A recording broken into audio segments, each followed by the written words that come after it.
hello dai baby na. Zo baby na.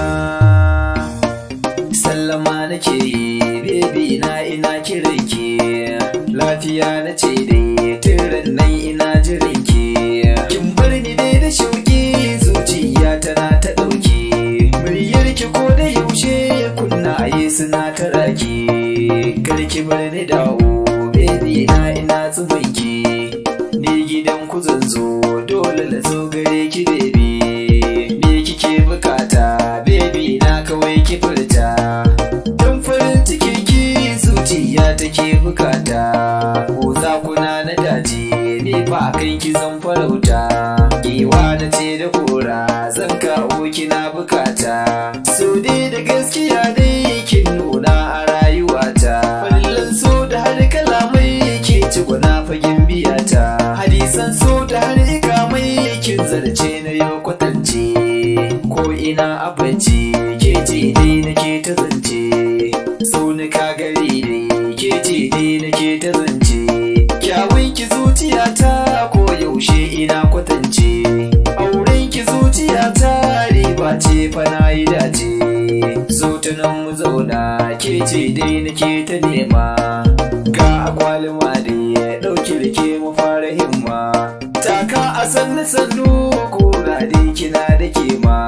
Bisan ki ya taɓa ni gashi da ke ina ta rama. Abuwar ki ko da yaushe dan Allah ina ta nema. Mai ado na gashi kyanki dai yana taɓa ni.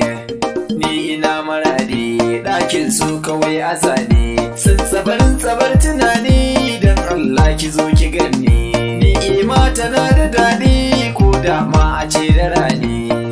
Mai ado na girma ke ce dai nake yabawa. Ni fa dai akan ki zan tsaya fa ke tunawa.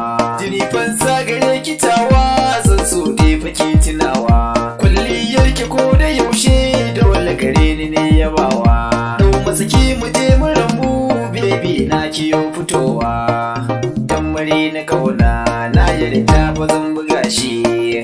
Zuciya ki karba baby na kawai ki amshi. Indai har ina a raye ke ce dai ba zan take shi. Ba ki ko da yaushe kunnaye suna ta jin shi.